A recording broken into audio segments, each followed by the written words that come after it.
Welcome to another episode of Ramuism. కోరికని జయించడమే మనిషి జీవన లక్ష్యం, గమ్యం అని మహాత్ములు పెద్దలు చెప్తూ ఉంటారు. మరి కోరికకి జీవితంలో ఎటువంటి స్థానం ఉంది వర్మ గారితో మాట్లాడదాం.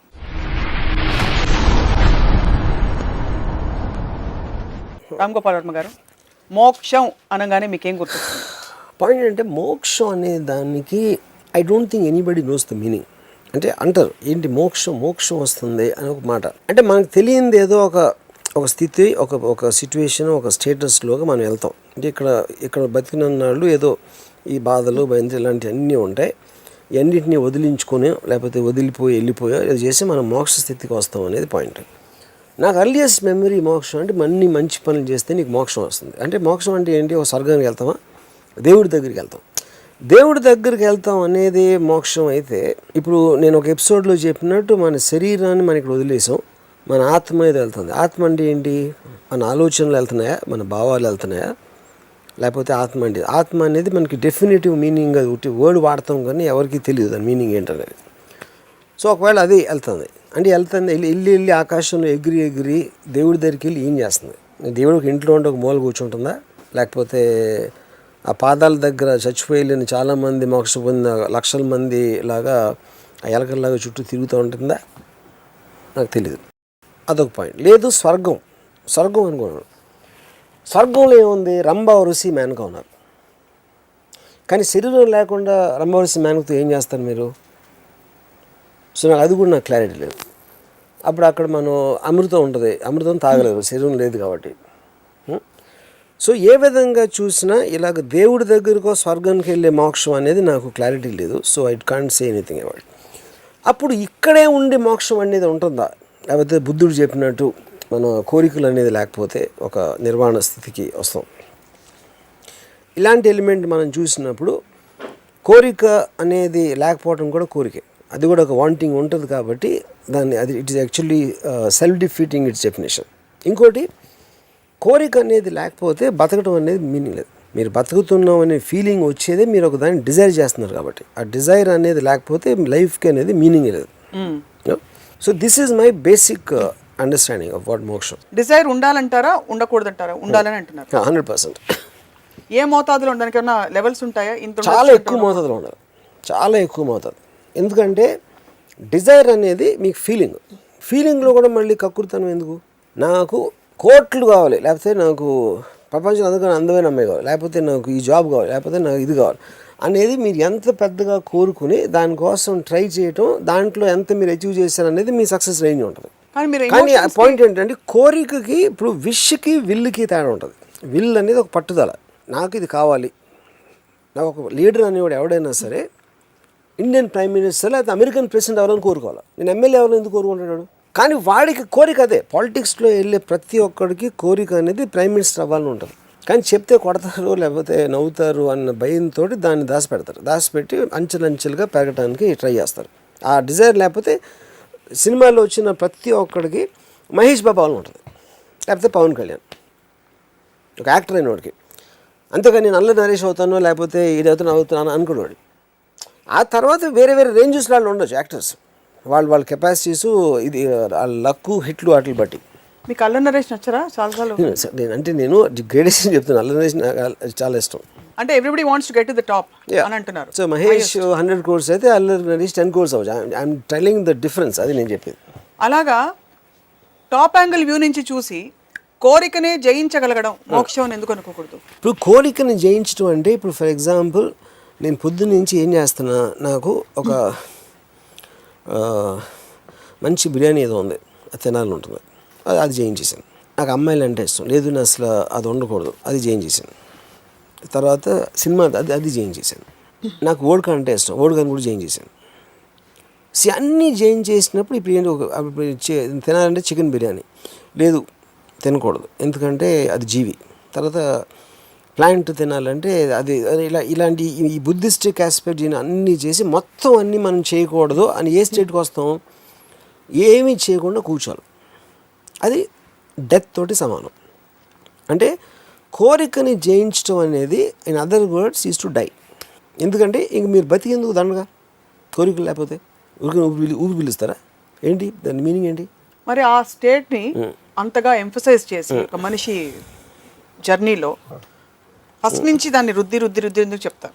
వాళ్ళకి ఎలాగో కోరికలు తీర్చే కెపాసిటీ లేదు. మనుషులందరికీ ఉండే కోరికలు ఈ ఎవరైతే గురువులో ఏదో ఉన్నారో కోరికలు తీర్చే కెపాసిటీ వాళ్ళకి లేదు కాబట్టి కోరికలు ఉండకూడదు అనే ఒక సూడో ఫిలాసఫీని ప్రవేశపెట్టారు.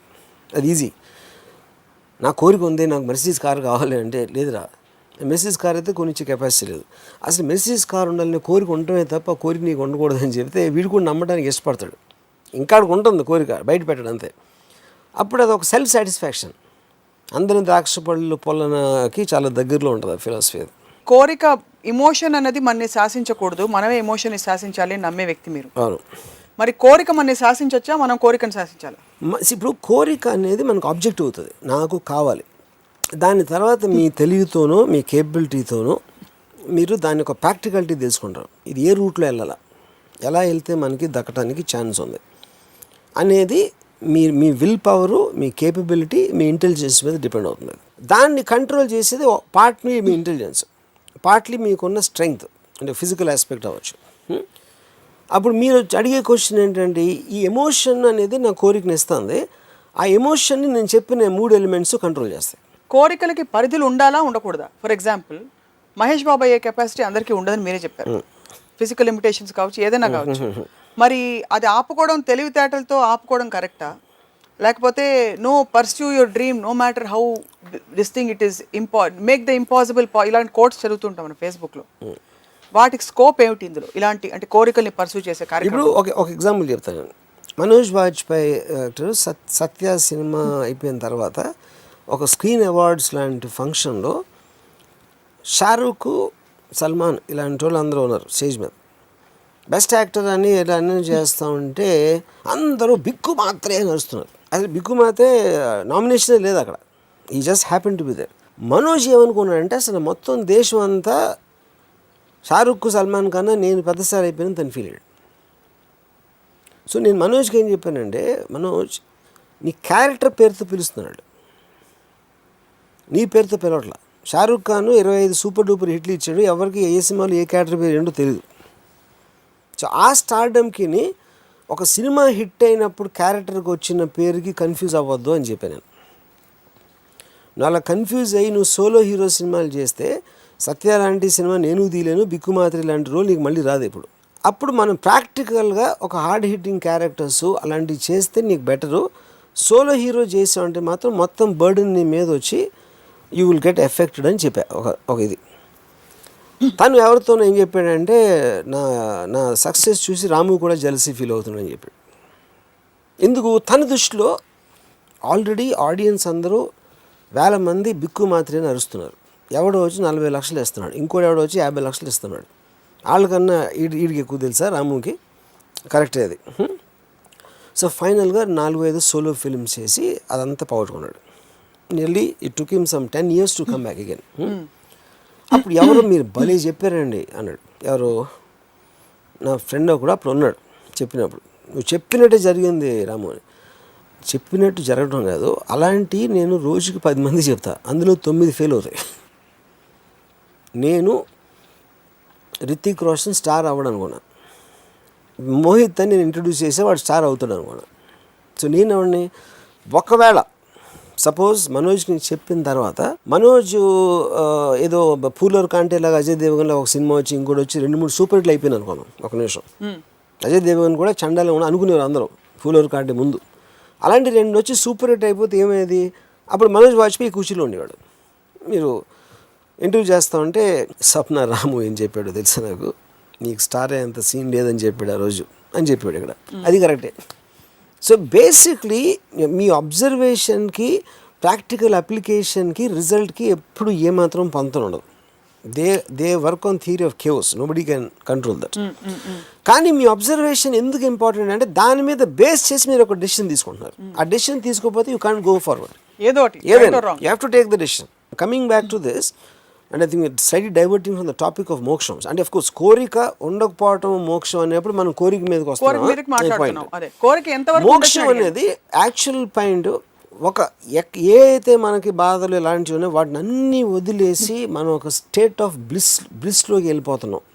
ఏమాత్రం మనకు అసలు కమ్యూనికేషన్ కానీ ఒక ప్రాబ్లం కానీ ఒక వర్రీ కానీ ఏమీ లేకుండా ఉండే స్టేట్ అనేదే మోక్షం అయితే నేను చెప్పినట్టు that is death for me. Only death can have that. అది కూడా మనకు తెలిసి డెత్ తర్వాత ఇంకా ఎన్నో బాధలు ఉండొచ్చు, మనకు తెలియదు. మనం చచ్చి వెళ్ళే వరకు తెలియదు కాబట్టి వీ కాంట్ స్పెక్యులేట్. మోక్షం తర్వాత ఏమొస్తుందనే స్థితికి చాలా మంది పెద్దలు విజ్ఞులు పుస్తకాల్లో రాసిన చదివిన that there is a world beyond అంటారు కాబట్టి that seems enticing and hence people pursue moksha. See, nobody pursues moksha because ఒక saying ఉంది, everybody wants to go to heaven, nobody wants to die. ఇప్పుడు 2 పాయింట్స్. చచ్చిపోవడానికి ఎందుకు భయపడతారు ఎవరైనా? నరకానికి వెళ్తానని భయపడుతున్నారా? ఆ షడ్డోడు నేను అక్కడ నన్ను వాయించేస్తారు, అక్కడ వేయించేస్తారు, నూనెలో ఎముడు కొరడాలతో కొడతాడని భయపడుతున్నారా? ఒకవేళ వాడు నిజంగా మంచోడు అని నమ్మితే స్వర్గంలో బెటర్ లైఫ్ ఉందంటే ఇప్పుడే చచ్చిపోవచ్చు కదా. ఎందుకు వెయిటింగ్? అసలు ముసలోడు అయ్యే వరకు వెయిట్ చేయాల్సిన అవసరం ఏంటి? మోక్షం అనే కాన్సెప్ట్ మీరు నమ్మితే మీరు ఇప్పుడు ఉన్న టైంలో మీకన్నా బెటర్ లైఫ్ చచ్చిపోయిన తర్వాత వస్తుందని అప్పుడు ఎందుకు ఇంకా బతికొన్నావు అని అడుగుతున్నా. లాజికల్. అది సౌండ్ అంతే. మోక్షం మీరు 100 మందిని పిలిచి అడగండి మోక్షం అంటే ఏంటంటే నోబడీ కెన్ ఆన్సర్. ఎందుకంటే ఇలాంటి వర్డ్స్ ఈ బాబాలు గురువులు ఇలాంటి వీళ్ళు ఇన్వెంట్ చేసి ఒక క్లియర్గా అర్థం అవ్వని దాంట్లోంచి ఒకళ్ళకొకళ్ళు ఏదో సౌండ్ ఇచ్చి ఆడికి తెలిసి ఉంటుందని మీకు తెలిసి ఉంటుందని నాకు తెలిసి ఉంటుందని మీరు ఒకళ్ళు ఊహించుకుని అనుకోవటానికి సృష్టించిన వర్డ్ అది. ఇక్కడే ఉండి మోక్షం పొందడం అనేది మీరు అనేది it's like equal to dead అంటే డెడ్ అంతే అంటారు. Because if you are not desiring anything why do you want to live? So అది అర్థమైంది. So one has to desire that we have agreed upon. To what extent can one dare to desire and where does intelligence come in steering this desire? Because why we need to talk about desire is desire is like night and moksham is like day because lack of light is night. If we are agreeing on the definition of moksha, which I am not sure, but కోరిక లేకపోవటం కోరికల్ని జయించడం అనేది మోక్ష స్థితి అని మీరు definition చెప్తే అదే డెఫినేషన్ అందరూ అనుకుంటారు లేదా? నాకు I'm little unsure about that. కోరికల్ని జయించడం కాదు, కోరికని జయించడం లేకపోవడమే కదా. కాదు, కోరికని జయించడం అంటే మీరు కోరికని ఎప్పుడు కావాలంటే అప్పుడు మీరు స్టీర్ చేసి అవి మీ కంట్రోల్లో ఉంటాయి. జస్ట్ లైక్ మీకు ఎమోషన్స్ ఉన్నాయి కానీ మీరు ఎమోషన్స్ని డామినేట్ చేయండి. That's not true. See Buddha's theory of desire is the root cause of sorrow. Controlling desire అని ఎప్పుడు చెప్పలా. మీకున్న అన్ని బాధలకి కారణం మీ కోరిక. That is the base of Buddha's philosophy. మీకు ఇది కావాలా, నాకు రాజ్యం కావాలి, లేకపోతే నాకు డబ్బులు కావాలి, నాకు ఇది కావాలి, అది కావాలి. అవి మీకు లేనప్పుడు మీరు పొందలేనప్పుడు మీకు అవి వస్తాయి. ఇందాక నేను చెప్పినాన్ని ఎప్పుడైతే మీరు అది కోరుకోవట్లేదో మీకు అది రావడానికి ఛాన్సే లేదు. That is actually the point. Dzire is the root cause of sorrow. So కోరుకుని డిసప్పాయింట్ అవ్వడం బెటర్ అంటారా? ఎందుకంటే that is the process of life. నాకు ఇప్పుడు మీరు బతుకున్నాను మీకు ఎట్లా తెలుస్తుంది? మీకు ఒకటి ఏదో బాధపడ్డారు, దాని నుంచి ఏదో టర్న్ అయ్యి మళ్ళీ సంతోషపడ్డారు, దాని నుంచి ఇంకోటి ఏదో ఫీల్ ఈ kind of oscillation of feelings is what which makes you feel alive అంతే మొత్తం. ఎప్పుడైతే అది లేదో, మీరు దేన్ని కోరుకోవాలనుకోవట్లేదో, that is equal to death. మరి స్థితప్రజ్ఞత అంటే ఏమిటి? I'm not very sure I heard about this. నా పాయింట్ ఏంటంటే ఇప్పుడు whatever it is, okay we come back to కోరిక ఇస్ కనెక్టెడ్ టు మోక్షం. ఇప్పుడు ఒక ఇల్లు ఉంది, ఫ్యామిలీలో ఏమనుకుంటారు? నా పిల్లలు బాగా చదవాలి, డాక్టర్ అయిపోవాలి, ఇంజనీర్ అయిపోవాలి. లేదా మా grand father he wanted me to become an engineer. ఎందుకంటే నేను నాకు సివిల్ ఇంజనీరింగ్ చేస్తే నేను కాంట్రాక్టర్ అవ్వాలని నాకు ఇష్టం. ఎందుకంటే ఆయన కాంట్రాక్టర్ దగ్గర పనిచేశారు. కాంట్రాక్టర్లు ఇంజనీర్ కన్నా ఎక్కువ డబ్బులు సంపాదిస్తారు, అందుకని ఇంజనీరింగ్ వచ్చినట్టు కాంట్రాక్ట్ చేస్తే నా మనోడు ఇంకా సంపాదించేస్తాడు ఆయన ఫీలింగ్. అదే ఆయన కోరిక. సో ఆయన తీర్చుకోలేని ఒక కోరిక, ఆయనకి టూ లేట్ అయిన కోరిక ఒకటి, తన మనోడిలోనూ కొడుకులోనూ ఇలాంటి రకరకాల వాళ్ళు చూడటానికి ట్రై చేస్తారు. అవును. సో నా ఫ్యామిలీ తర్వాత నా కంపెనీ ఆ కంపెనీ కన్నా ఎక్కువ అయిపోవాలి. ఇలాంటి మోటివేషన్తోనే ప్రతి ఒక్కళ్ళు పొద్దున్న లేచి నుంచి రాత్రి పడుకునే వరకు ఈ పనులు ఉంటారు వేరియస్ డిగ్రీస్లో. That is what which is making the whole world run. So ఎప్పుడైతే desire is the root cause of sorrow మీరు ప్రిన్సిపల్లో పెట్టి అందరికీ మోక్షమే కావాలంటే ఆ రోజు ప్రపంచం మొత్తం నిజమైపోతుంది. ఉట్టి జంతువులు ఉంటాయి.